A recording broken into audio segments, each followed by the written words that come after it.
This is going to be one of the most important chess videos that you are ever going to watch, because I am going to teach you how you can play perfect chess even if you are a beginner. And I will do this by demonstrating a game here against a 2300 rated. So the strategy that I will teach you is something that you will need to learn. You will need to practice this in a couple of games. And once you get good at this, once you get consistent, your chess is going to improve so much. So first of all, for the opening, you can play this with any opening. What I like to do in general is I like to keep things extremely simple for the opening, which for me, that means that I want to put a pawn in the center, I want to develop my pieces, and I am looking to castle quickly. What I will be playing here is knight to d2. This is my own opening system, the Pegasus system opening. So if you want to learn more about this, you should definitely go to pegasuschess.com. But as I said, you can use the strategy no matter what opening you play. So the goal for the opening, whether you're playing white or black, is to just play something simple, as I am doing here. I put one of my pawns in the center, I protect it, I'm trying to develop my pieces, and I'm looking to castle quite early. It is important that you learn to use 3 pawns in the opening, and also especially in the early middle game stages, which is the E pawn, the D pawn, and the C pawn. These 3 pawns are crucial, and that is also why I personally don't block in my pawn by putting a knight on C3, because I think this pawn is actually an important one and trying to fight for the center. All right, my opponent plays knight to C6. Everything is okay. I'll just need to have a quick look here. I think we are going to play bishop d3. That looks like a very good development move, and then castle. And the reason that I was hesitating there for a moment is because I looked at this move and I thought, well, if I play bishop to d3, my opponent can play knight to b4 and attack my bishop. But honestly, I don't really care, because we can always move the bishop back to b1. If you don't want your opponent to be able to jump into your position, you could also play a move like a3. But I feel like this is a bit slow. Let's imagine they make a move, then we play the bishop. Black is actually going to castle first there. And we play this pawn move, and I'm not entirely sure what the pawn is doing here. So I chose to go bishop first, because we can always go here, and then later we can always play a3 to kick away the knight, and basically everything is fine. So whenever your opponent puts a piece on your side of the chessboard, meaning the first 4 ranks, you need to be incredibly careful, and you need to select their piece and see where can it go. But I saw here that we didn't really have any problems, so I'm just going to recapture. All right, they go back themselves. I don't even need to play a3, and I am going to castle. Now we are in the middle game, and the most important thing that I will teach you in this video is something that you can use in the middle game. So to play better chess, there are basically 2 things that you need to do. The first thing that you need to do is you need to stop making mistakes, and you need to stop making blunders, which is actually doable if you follow a framework that I will teach you. And then the second thing that we need to do is when the opponent makes a mistake or a blunder, you need to at least see it and capture the free material. Otherwise, there is no point. If your opponent makes blunders and you don't punish them, you will never become a good chess player. So how do we do this? Well, the first thing, to avoid blunders, what I do is I always look at the last move that my opponent played. Even today, I still right-click their piece to give it a different color, and I draw arrows to see where it can go in the future. You can also do this mentally, but I think you can really benefit from actually doing this. And if you think, I will never have time for that, just play a slower time control. Play like 15+10 on chess.com. You will have time for this. And I do this to see what is my opponent doing. The answer is nothing. They are doing nothing. They are just going to castle. And then to find a good move for ourselves, we need to just follow the CCTO framework. Meaning, first we need to look for checks. We don't have any. Then we need to look for captures. We don't have any. Then we need to look for threats, meaning attacking a high value piece with a lower value piece, or threatening a checkmate. I don't see any possibility. And if there is no CCT, that means the opponent did not make a mistake, so there is nothing that we can win. So we go to the final step, CCTO. Optimize. And optimizing means multiple things. To me, it means bringing more pieces into the game Which pieces? There are so many potential moves we could play. For example, rook to e1. This brings a piece into play. And you just need to keep doing this over and over. So they castled. Does that do anything to threaten us? No. Okay. Checks? No. Captures? No. Threats? No. Optimize.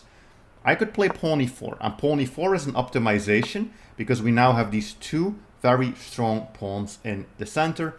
And it also opens up a diagonal for the bishop. All right. So again, opponent makes a move, right click the piece, draw the arrow. It looks like extremely simplistic, but I promise you, if you don't do this, you are going to blunder. Maybe not this, but a more difficult tactic. You will blunder it. So they are attacking our rook. Well, it's pretty obvious that that's a problem. I will play rook up to e2, and that already fixes my problem. Okay, the opponent plays knight to a5. Right click, draw the arrows. Okay, I notice that my knight is hanging. What can I do? Well, as always, checks, captures. Yes, we could capture their knight, and this already solves the first problem. So this is perfectly fine. Okay, they put the bishop here. I'm still keeping an eye on what this bishop is doing, but it's not really a threat right now. So we are going to use CCTO. No checks, no captures. Threat, we actually have a threat. Pawn to e5 as a threat. Because we are attacking a higher value piece with a lower value piece. So if you have a threat, we have to stop at this step, right? It's CCTO. If the T works, you don't go for the optimize. We play the T. This is a threat. The only thing we have to think about, is it just a silly one move threat or is it an actual good solid threat? I think here this is a good threat because we are opening up towards the king. That knight was a very important defender. I have two bishops, a knight, potentially a rook and a queen all looking in this direction. I mean, we are going to have a tactic here at some point. All right. So they play knight to d5. Again, right click. First we focus on their move. Okay, I mostly focus on the forward squares. You can also look at the backward squares if you have time, but like the forward squares matter.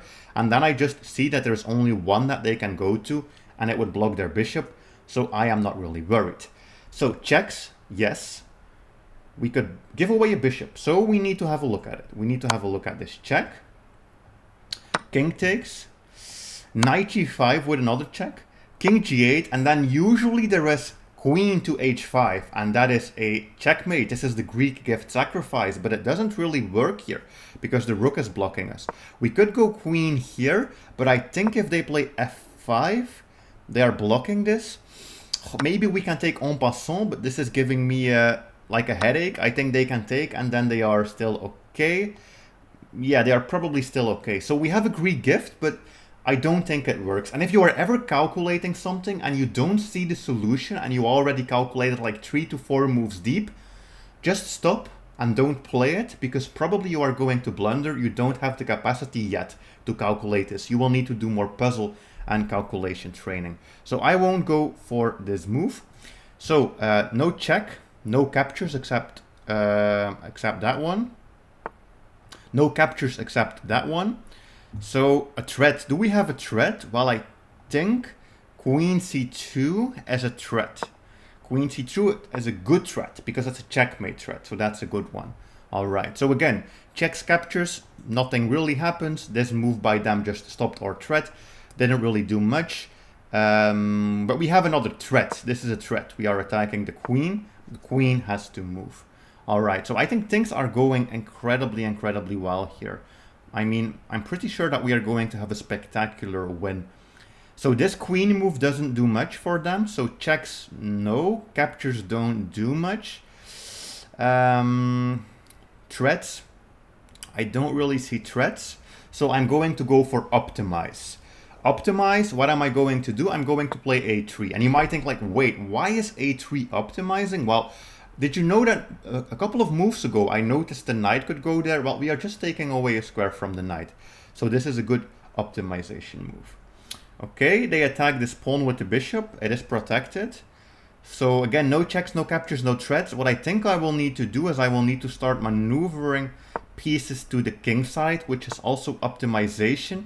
and it's probably also going to come with a threat. I don't know what it is with this opponent, but they really like attacking rooks with bishops. So let's just move it out of the way so that we are fine. So they make a move. Does it matter? Not really. So checks, no. Captures, no. At least nothing good. This would blunder a queen. A threat. Well, bishop h6 is always a threat. I could play that actually. I think I could play bishop h6.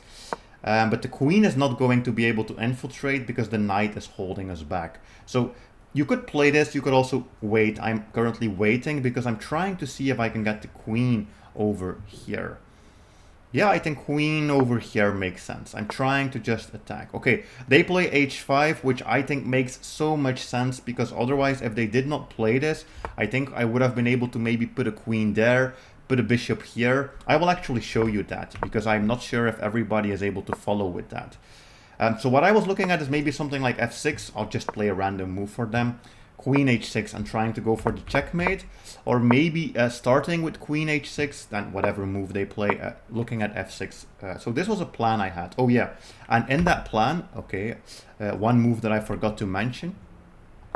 In that plan, of course, the knight can take, but doesn't matter because this is still a checkmate. It's unstoppable checkmate.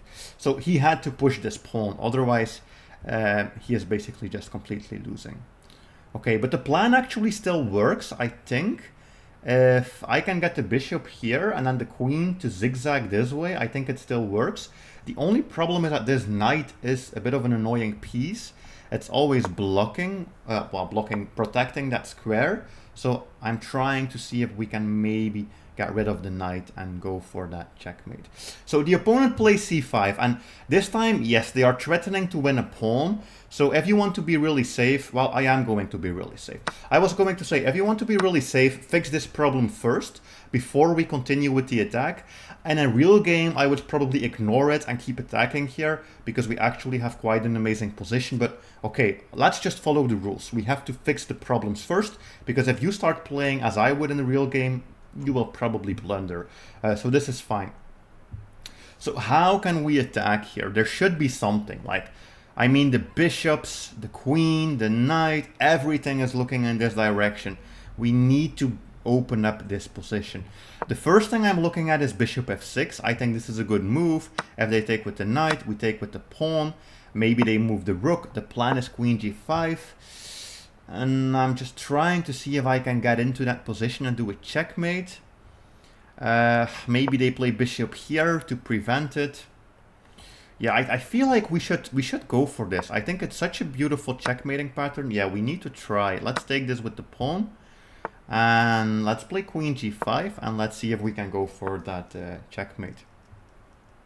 All right. So we still have to worry what they are doing. So they are putting rooks here, which means there might at some point be counterplay on the back rank. But we have two rooks there for the moment. So I don't really worry about it. I don't really care. So the question is, does this move win the game?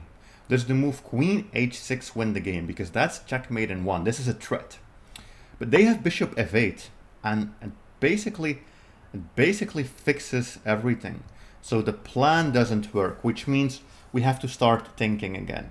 So do we have any checks? No. Do we have any captures? We actually have a capture that we could consider. We could play bishop takes g6, pawn takes g6, queen takes g6. They cannot block with the queen. That is checkmate. So the king has to move. And I'm pretty sure that they are losing here. If we bring like the knight into the game, that's even a checkmate with the knight that we could play. So this looks incredibly good. And if they go to this square, we probably have another check. Yeah, I mean, all these checks and then the knight coming in and the rook can also block this square. So I think that it's time to go for I think it's a brilliant move, bishop sacrifice. Bishop takes g6, queen takes g6. And I'm able to find this just by doing the CCTO steps. So I'm looking at knight e5. Let's have a look together. Knight g5 is probably also good because this is a checkmate. I think knight e5 is probably also good because we attack the queen and we threaten checkmate. So yeah, I think everything is winning. I'm going to go for this one. I think it's more interesting because we threaten the queen. Yeah, and black is just going to completely throw the game here and play a5. But I just wanted to show that there is literally nothing they can do. Like the queen is attacked. Let's say they move the queen. We play knight f7 and the king is trapped. It's checkmate. No, it's not checkmate. They have to sacrifice the queen. So they are always losing the queen. If they do like a counter attack on my queen, it doesn't work because first of all, knight f7 is still there. And I think there might even be something else. Yeah, I think check, queen blocks, and then knight f7 is actually a checkmate. So yeah, the opponent here just gives us a free queen, but basically they were losing anyways. So if you follow the strategy that I showed you during this video, you will never blunder, and when your opponent makes mistakes or when you have opportunities, you are going to find them. But it's important that you are still able to also finish off your games, because I know many players who would get this position and still blunder. So what do we do? Well, there are a couple of steps that we can take. The first thing that we want to do is, if we can win even more material, I will do so. I am still a little bit cautious with what my opponent is doing. Like, they can sack a bishop, force the king out, maybe go in with a check, but they won't be checkmating us with just a bishop and a rook, so I don't have to worry that much. So the first step that I wanted to show you is that you should try to win even more material. What you should also try to do is you should try to force trading. Trading is incredibly important. So what I am looking at here is maybe pawn f7 and then combining that with rook to e8, which basically forces trades. I know that they can potentially take that with the bishop, but I would make a new queen, so I don't really care. They give me an in-between bishop, doesn't really matter.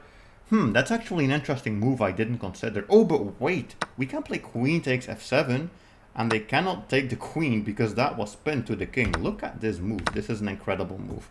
All right, and we can win h5. We can win the bishop, and this should be over incredibly soon. Let's tuck the king away on g1. I think this is a good square for the king. And now I will show you my favorite strategy of all time. You have to use this in your games. Queen e5. Queen takes rook. And so many players say, wait, you are giving away a queen. What are you doing? But look, this endgame is incredibly easy. Like, the rook is going to cut off the king to that side of the board. And we can just play. We can make a new queen. Like, the opponent is not going to do anything. Because believe me, if you keep extra pieces on the board, let's imagine, what are they doing? We have to watch out for stalemate. If you keep the extra pieces on the board, like you give them the rook, which they didn't need to have, at one point you are going to miss something. You are going to miss something, and your opponent is going to have some type of tactic, or like a skewer. They will win your queen, they will have a pin, you can be in trouble. It's just my general rule that when you are up material, you have to get rid of their last material. And then here, I think this is incredibly easy. I basically set up an entire fortress with the rook.